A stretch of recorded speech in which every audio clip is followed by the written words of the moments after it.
दिल्ली का pollution control करने के लिए अब सिर्फ बातें नहीं बल्कि डायरेक्ट एक्शन स्टार्ट हो चुका है। और अब की बार प्लान बड़ा ही सिंपल सा है, गाड़ियों का पोल्यूशन कम करो और शहर को हरा भरा बनाओ। और इसके लिए दिल्ली की सीएम रेखा गुप्ता जी एक नई पॉलिसी आप सभी लोगों के लिए लाई है, ईवी पॉलिसी 2026-2030, जिसमें अगर आप इलेक्ट्रिक गाड़ी लेते हो 30 लाख तक की तो 0% रोड टैक्स और रजिस्ट्रेशन फी, और अगर हाइब्रिड लेते हो तो 50% तक के बेनिफिट्स। यानी गवर्नमेंट एकदम क्लियरली पुश कर रही है कि पेट्रोल डीजल छोड़ो और क्लीन अपनाओ। और अब आते हैं मेन प्रॉब्लम पर। दिल्ली में सबसे ज्यादा चलने वाले व्हीकल कौन से हैं? स्कूटर्स और बाइक, यानी टू व्हीलर्स, ऑलमोस्ट 67%। और इसीलिए गवर्नमेंट ने यहाँ सबसे ज्यादा और सबसे बड़ा पुश दिया है। इसको इस तरह से समझिए, पहले साल मिलेंगे 30,000, दूसरे साल 20,000, तीसरे साल 10,000। मतलब गवर्नमेंट का एकदम साफ फंडा है। जहां से सबसे ज्यादा पोल्यूशन आ रहा है, सबसे बड़ा बदलाव, सबसे बड़ा चेंज भी वहीं पर देना चाहिए, वहीं पर ज्यादा मुनाफा लेना चाहिए। अब नेक्स्ट प्रॉब्लम को सॉल्व करते हैं। लोग ईवी लेने से बड़ा डरते हैं क्योंकि चार्जिंग का बड़ा ही इश्यू आता है, लेकिन दिल्ली गवर्नमेंट ने यहां भी आप लोगों के लिए एक सहूलत दी है।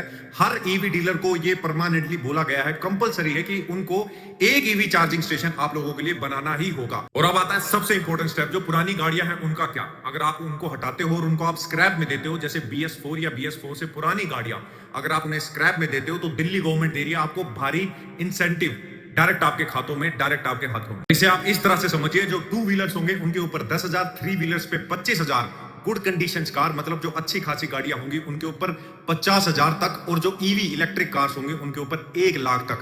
क्योंकि जो दिल्ली का विंटर पोल्यूशन है वो तकरीबन 23% सिर्फ और सिर्फ गाड़ियों से आता है। इसलिए दिल्ली की सीएम रेखा गुप्ता जी ने एक और ठोस और बड़ा कदम उठाया है, दिल्ली को और ज्यादा हरा भरा और सुंदर बनाने के लिए, अच्छी हवा लोगों तक पहुंचाने के लिए। दिल्ली का ग्रीन बजट बढ़ाया गया है और 70 लाख के करीब पेड़ दिल्ली के अंदर लगाए जाएंगे। ये काम सिर्फ एक डिपार्टमेंट नहीं बल्कि 22 डिपार्टमेंट मिलकर करेंगे। ज्यादा पेड़ होंगे तो हवा सुरक्षित होगी, साफ होगी, व्हीकल्स की कंडीशन सुधरेगी तो पोल्यूशन कम होगा। जो पार्क है उनको इंप्रूव किया जाएगा, जंगल एरियाज को क्लीन किया जाएगा, नेचुरल वाटर के जो रिसोर्सेज है उनको क्लीन और अच्छा इंप्रूवमेंट के साथ बनाया जाएगा।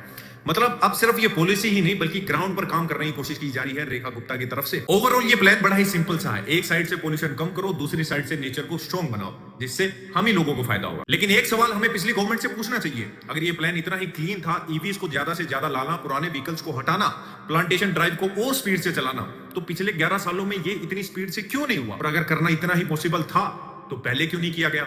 ये सवाल आपको पूछना है।